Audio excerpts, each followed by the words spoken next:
Friends, welcome to my channel study with Shweta. कैसे हैं आप सब? आई होप आप सब अच्छे होंगे।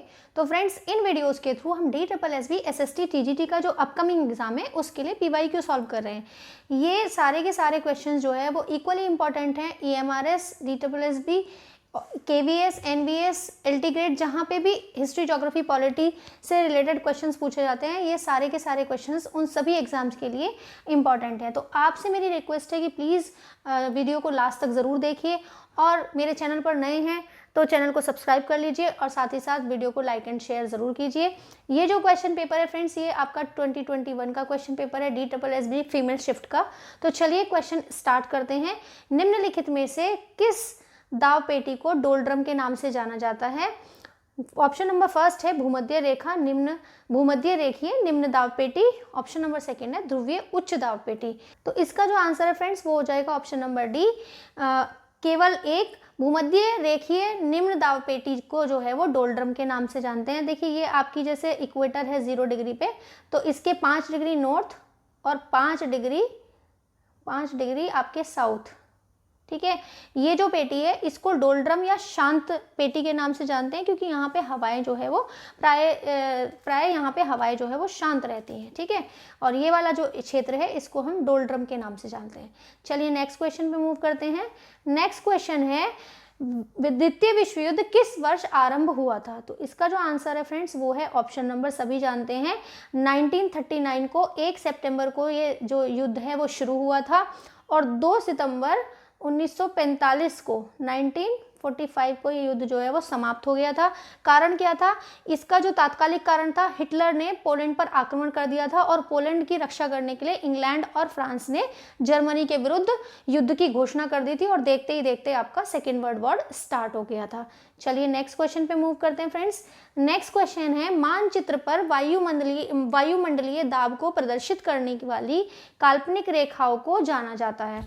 तो इसका जो आंसर है फ्रेंड्स वो है आपका ऑप्शन नंबर डी, इनको बोलते हैं आइसोबार्स। वहीं अगर आइसोहेलाइन की बात करेंगे तो ये जो है आपको लवणता, जो जहाँ पे समान लवणता मिलती है उनको मिलाने वाली रेखाएं हैं, समान लवणता को मिलाने वाली अगर रेखाएं हैं उनको आइसोहेलाइन बोलते हैं।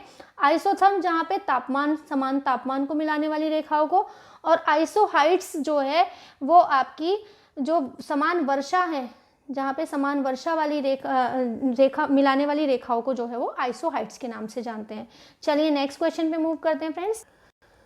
नेक्स्ट क्वेश्चन है फ्रेंड्स, निम्नलिखित युग्मों में से पर्वत निर्माणकारी सिद्धांतों तथा उसे प्रतिपादित करने वाले भूगर्भ वेता का सही सुमेलित युग्म है? तो इसके जो ऑप्शंस है वो है पर्वत निर्माणक भू अभिनति सिद्धांत जो है वो कोबर ने दिया था। जियोसिंक्लाइन जो थियोरी थी वो कोबर ने दी थी। दूसरी है तापीय संकुचन सिद्धांत जो है वो जेफरीज का था, यानी कि थर्मल कॉन्ट्रैक्शन थ्योरी वो जेफरीज ने दी थी। और तीसरा है रेडियो एक्टिव सिद्धांत जो है वो जॉली ने दिया था, यानी कि रेडियो एक्टिविटी थ्योरी जो है वो जॉली ने दी थी। तो इसके जो है फ्रेंड्स वो तीनों के तीनों ऑप्शंस जो है वो सही हैं, इसलिए इसका आंसर जो है वो ऑप्शन नंबर ए हो जाएगा। अगर बात करें कोबर के भूसन्नति सिद्धांत की तो ये दिया था आपके 1925 में, और जो तापीय संकुचन का सिद्धांत है वो आपका प्रतिपादित हुआ था 1929 में। वहीं रेडियो एक्टिवता सिद्धांत जो है वो 1925 में प्रतिपादित किया गया था, ठीक है। नेक्स्ट क्वेश्चन पे मूव करते हैं फ्रेंड्स। नेक्स्ट क्वेश्चन है ठोस वर्षा का एक रूप जिसमें बर्फ के गोले के बड़े छर्रे या गोले होते हैं उसको किस रूप में जाना जाता है, उसको क्या बोला जाता है? तो इसका जो आंसर है फ्रेंड्स वो है Tushar. Option number D, frost के नाम से उसको जाना जाता है। नेक्स्ट क्वेश्चन पे मूव करते हैं। नेक्स्ट क्वेश्चन है निम्नलिखित में से कौन सी एक बड़ी लिथोस्फेरिक प्लेट नहीं है? तो देखिए अफ्रीकन प्लेट, अरेबियन प्लेट, प्रशांत प्लेट और यूरेशियन प्लेट। तो अब मैं आपको बता देती हूँ कि जो मेन जो प्लेट है वो 7 हैं, जिनमें कि आपकी एक उत्तरी अमेरिकी प्लेट है, एक अफ्रीकी प्लेट है, यूरेशियाई प्लेट है या फिर यूरेशियन प्लेट भी बोलते हैं, भारतीय ऑस्ट्रेलियाई प्लेट है, प्रशांत प्लेट है, अंटार्कटिका प्लेट है और दक्षिणी अमेरिकी प्लेट है। अरेबियन प्लेट नाम से कोई भी प्लेट अवेलेबल नहीं है, तो इसका जो आंसर है वो आपका ऑप्शन नंबर बी हो जाएगा। चलिए नेक्स्ट क्वेश्चन पे मूव करते हैं। नेक्स्ट क्वेश्चन है पेरिस शांति सम्मेलन का आयोजन किन 3 बड़े देशों ने किया था? तो फ्रेंड्स पेरिस सम्मेलन जो है वो हुआ था 1919 में, 1919 में सम्मेलन हुआ था। और ये 3 बड़े राज्य जिसमें अमेरिका, फ्रांस और ब्रिटेन के बीच ये सम्मेलन हुआ था। इनके जो प्रतिनिधि थे, जैसे अमेरिका से राष्ट्रपति विल्सन थे, अमेरिका के जो थे वो राष्ट्रपति विल्सन थे, और ब्रिटेन के प्रधानमंत्री थे लॉयड जॉर्ज। वहीं फ्रांस के जो विदेश मंत्री थे क्लीमेंसियू, ठीक है, इन्होंने भाग लिया था। तो इसमें अगर ऑप्शंस पर देखें तो इसमें कहीं भी अमेरिका, ब्रिटेन और फ्रांस नहीं दिया हुआ है। तो इसका जो आंसर है वो ऑप्शन नंबर बी है, क्योंकि जापान ने भागीदारी देश के रूप में शांति सम्मेलन में भाग लिया था। तो क्योंकि हमारे पास ऑप्शन अवेलेबल नहीं है इस तरीके का, वैसे इसका जो राइट आंसर होना चाहिए वो होना चाहिए अमेरिका, ब्रिटेन और फ्रांस। अमेरिका के विल्सन थे, ब्रिटेन के जो थे वो लॉयड जॉर्ज थे, और जो है फ्रांस के आपके क्लीमेंसियू थे। तो इन्होंने जो है प्रतिनिधित्व किया था इस सम्मेलन का। लेकिन जापान ने भी भागीदार देश के रूप में पेरिस शांति सम्मेलन में जो है पार्टिसिपेट किया था। तो इस तरीके से हमारा जो ऑप्शन है वो ऑप्शन नंबर बी ठीक हो जाएगा, क्योंकि हमारे पास जो मेन इसका सही आंसर है वो अवेलेबल नहीं है, लेकिन जापान भी कहीं ना कहीं उसका पार्ट बना था, इसलिए हम ऑप्शन नंबर बी के साथ जाएंगे। चलिए नेक्स्ट क्वेश्चन पे मूव करते हैं। नेक्स्ट क्वेश्चन है, निम्नलिखित में से कौन सा शब्द प्रयुक्त करने वाला देश युग्म सही है? तो ड्यूस लीडर इन इटली, और फ्यूरर जो है वो जर्मनी में नेता या लीडर इन जर्मनी। तो देखिए ड्यूस जो वर्ड है वो एक लैटिन भाषा का शब्द है, जिसका जो है मुसोलिनी ने ये उपाधि ली थी, ठीक है। और फ्यूरर जो है वो जर्मन भाषा का शब्द है, इसका भी मीनिंग होता है नेता या गाइड। नेक्स्ट क्वेश्चन है, निम्नलिखित में से कौन सी अवसादी चट्टान जैविक उत्पत्ति की है? तो देखिए ये सारी की सारी जो एग्जांपल्स हैं वो आपके सेडिमेंट्री रॉक के हैं, लेकिन सेडिमेंट्री रॉक की जो फॉर्मेशन होती है वो 3 तरीके से होती है। एक होती है आपकी यांत्रिकी रूप से, एक रासायनिक रूप से, और तीसरी जैविक रूप से। तो यहाँ पे जो बात पूछी है वो पूछा है जैविक रूप से। तो इसका जो आंसर है फ्रेंड्स वो हो जाएगा ऑप्शन नंबर बी। लाइमस्टोन की जो उत्पत्ति होती है वो जैविक रूप से होती है। वहीं अगर जिप्सम की बात करें तो ये रासायनिक प्रक्रिया के द्वारा होती है, और लॉयस और सेल जो है वो आपके यांत्रिकी रूप से निर्मित होने वाली अवसादी चट्टान है। नेक्स्ट क्वेश्चन पे मूव करेंगे। उत्पादन के साधन जिनका स्वामित्व कुछ ही व्यक्तियों के पास होता है वो कैसा है? तो कैपिटलिस्ट में यानी कि पूंजीपति में जो है वो आपका स्वामित्व कुछ ही व्यक्तियों के पास होता है, इसलिए जो इसका आंसर है वो है ऑप्शन नंबर ए, ठीक है। नेक्स्ट क्वेश्चन पे मूव करते हैं फ्रेंड। नेक्स्ट क्वेश्चन है, यह मानने वाला पहला समाजवादी कौन था कि महिलाओं को शामिल किए बिना सामान्य कल्याण अधूरा है? तो फ्रेंड्स इसका जो आंसर है वो है option number C. Charles Fourier का मानना ये था, ये पहले ऐसे समाजवादी थे जो महिलाओं को साथ लेके चलना चाहते थे, और वो कहते थे अगर महिलाओं की भागीदारी ज़्यादा से ज़्यादा होगी तभी जो है वो समाज का कल्याण हो सकेगा। अगर तब तक उनकी भागीदारी नहीं है तब तक समाज का कल्याण जो है वो अधूरा है। नेक्स्ट क्वेश्चन है, क्षुद्र ग्रह डैश की कक्षाओं में पाए जाते हैं? तो एस्टेरॉयड बेल्ट जो है फ्रेंड्स वो हमारे सौर मंडल में बृहस्पति और मंगल के बीच में, मार्स और जुपिटर के बीच में पाई जाती है, तो इसलिए इसका ऑप्शन नंबर जो है वो ए हो गया। चलिए नेक्स्ट पे मूव करते हैं। नेक्स्ट है, ब्रटलैंड रिपोर्ट किस आयोग का परिणाम है? तो इसका जो आंसर है फ्रेंड्स वो है ऑप्शन नंबर सी, WCED। ये 1987 में पर्यावरण और विकास पर world commission and environment and development WCED ने यहाँ पे एक रिपोर्ट प्रस्तुत की थी, जिसका जो शीर्षक था उन्होंने रखा था आवर कॉमन फ्यूचर,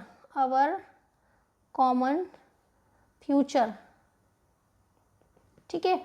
नेक्स्ट पे मूव करते हैं फ्रेंड्स। नेक्स्ट क्वेश्चन है, निम्नलिखित में से कौन पूंजीवादी दार्शनिक नहीं है? तो देखिए इसका आंसर सभी को पता होगा, इसका जो आंसर है वो है कार्ल मार्क्स। ये एक समाजवादी थे, और इनका जो कार्यकाल है वो 1818 से लेके 1889 तक, यानी कि 1889 तक।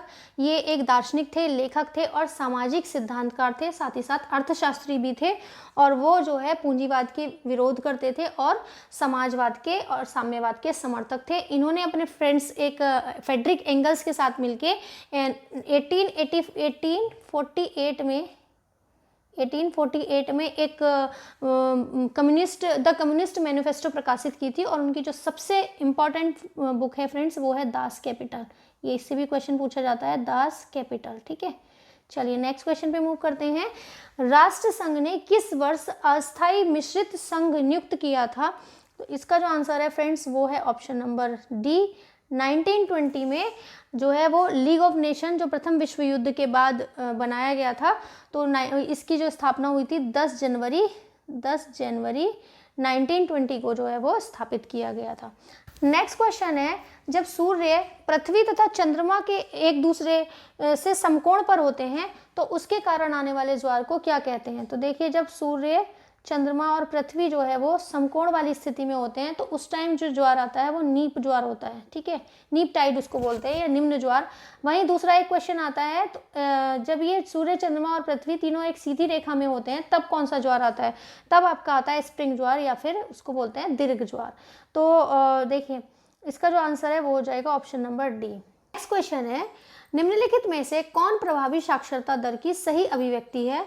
तो ऑप्शन नंबर फर्स्ट है 7 वर्ष या उससे अधिक की आयु के अशिक्षित व्यक्तियों की संख्या मल्टीप्लाई बाय 100 डिवाइडेड बाय 7 या उससे अधिक वर्षों की जनसंख्या। ऑप्शन नंबर सेकंड है 7 वर्ष और उससे अधिक आयु के अशिक्षित व्यक्तियों की संख्या मल्टीप्लाई बाय 100 अपॉन आपका कुल जनसंख्या, total population. Option number C है 7 वर्ष या उससे अधिक आयु के साक्षर व्यक्तियों की संख्या multiply by 100 and divided by 7 या उससे अधिक आयु की जो जनसंख्या है। ऑप्शन नंबर डी है 7 वर्ष और उससे अधिक के आयु के साक्षर व्यक्तियों की संख्या multiply by 100 and divided by total population. तो इसका जो आंसर है फ्रेंड्स वो है ऑप्शन नंबर सी। ऑप्शन 7 वर्ष या उससे अधिक के आयु के जो साक्षर व्यक्तियों की संख्या है multiply by 100 and divided by 7 या उससे अधिक वर्षों की जो जनसंख्या है। इस फॉर्मूले से आप प्रभावी साक्षरता निकाल सकते हैं। चलिए नेक्स्ट क्वेश्चन पे मूव करते हैं फ्रेंड्स। नेक्स्ट क्वेश्चन है फ्रेंड्स, निम्नलिखित में से कौन सा सामाजिक आर्थिक कारक जनसंख्या के असमान वितरण के लिए निर्धारक के रूप में कार्य नहीं करता है? तो आपसे पूछा गया है नहीं करता है, तो अर्बनाइजेशन यानी कि शहरीकरण, या फिर एग्रीकल्चर प्रैक्टिसेस, या फिर जो availability of minerals and resources, या फिर पॉलिटिकल डिसीजन। तो देखिए, इसका जो आंसर है फ्रेंड्स वो ऑप्शन नंबर बी हो जाएगा, अर्बनाइजेशन, और जहाँ पे मिनरल्स की अवेलेबिलिटी है वो, और साथ ही साथ आपके पॉलिटिकल डिसीजन जो है वो इसके निर्धारण में कहीं ना कहीं कार्य करते हैं। नेक्स्ट क्वेश्चन है फ्रेंड्स, पश्चिमी घाट श्रेणी का आरंभ भारत के किस राज्य से होता है? तो इसका देखिए कुछ इस तरीके से मैप जैसे बनाते हैं ये, तो ये यहाँ से शुरू होके गुजरात राज्य से शुरू होके और तमिलनाडु के कन्याकुमारी तक फैला हुआ है। तो यहाँ से पूछा आरंभ कहाँ से होता है, तो इसलिए इसका आंसर जो है फ्रेंड्स वो ऑप्शन नंबर ए हो जाएगा। गुजरात से स्टार्ट होके ये आपके कन्याकुमारी तक, तमिलनाडु के कन्याकुमारी तक फैला हुआ है, और इसकी जो लंबाई है वो 1600 किलोमीटर लंबा है। इसकी लंबाई जो है वो 1600 किलोमीटर लंबी है। महाराष्ट्र में इसको, यहाँ पे जहाँ महाराष्ट्र में सह्याद्री के नाम से जानते हैं, इसका अन्य नाम, ये भी क्वेश्चन कई बार आ जाता है, सह्याद्री। थोड़ा सा राइटिंग में आप प्लीज़ कॉम्प्रोमाइज़ कर लीजिएगा। नेक्स्ट क्वेश्चन है, रबड़ की फसल के लिए निम्न में से कौन से कथन सत्य हैं? ऑप्शन नंबर ए है इसके लिए 200 सेंटीमीटर से अधिक वर्षा तथा आर्द्र एवं नम जलवायु की आवश्यकता होती है। ऑप्शन नंबर सेकंड है इसके लिए 20 डिग्री सेंटीग्रेड से कम तापमान की आवश्यकता होती है। तो देखिए जो है इसके लिए रबड़ की फसल करने के लिए 200 सेंटीमीटर से अधिक वर्षा, आर्द्र और नम जलवायु की आवश्यकता होती है, लेकिन जो आदर्श तापमान की स्थिति है वो 25 डिग्री सेंटीग्रेड से अधिक है, और इसमें दिया हुआ है 20 डिग्री से कम। तो ये हमारा ऑप्शन नंबर सेकंड गलत हो जाता है, और ऑप्शन नंबर 1 जो है, ओनली 1 जो है इसका वो आंसर सही है। इसके अलावा फ्रेंड्स रबड़ की जो खेती है उसमें केरल,